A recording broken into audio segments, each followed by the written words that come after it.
একটি ছবি, একটি বার্তা, আর তারপরই শুরু নেট দুনিয়ায় জোর আলোচনা। পাহাড় ঘেরা প্রকৃতির মাঝে হাস্যোজ্জ্বল এক অভিনেত্রী, হাতে হৃদয়ের ভাষা বহন করা একটি বেলুন। কিন্তু সেই ভালোবাসার বার্তাটি কাকে উদ্দেশ্য করে, সেটি এখন ভক্তদের কৌতূহলের কেন্দ্রবিন্দু।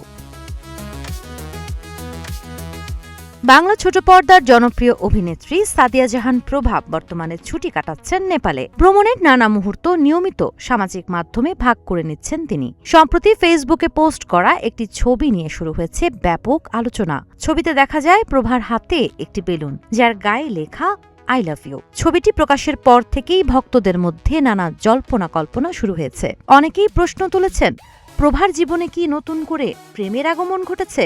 জীবন অবাক না করলে কে করবে? 28% মিল্ক ফ্যাটের অবাক করার সাথে ফ্রেশ মিল্ক পাউডার। জীবন অবাক করুক প্রতিদিন।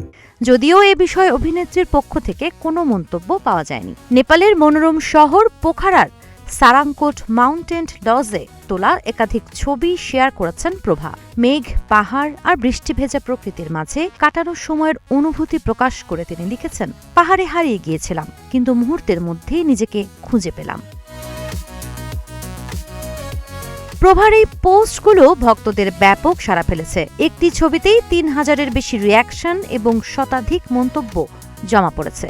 অনেকেই তার সৌন্দর্য ও প্রাণবন্ত উপস্থিতির প্রশংসা করেছেন। 2005 সালে মডেলিংয়ের মাধ্যমে মিডিয়ায় যাত্রা শুরু করা প্রভা বিজ্ঞাপন, নাটক ও টেলিফিল্মে অভিনয়ের মাধ্যমে দীর্ঘদিন ধরেই দর্শকদের কাছে জনপ্রিয় মুখ হিসেবে পরিচিত। সাবা খান, নাগরিক প্রতিদিন।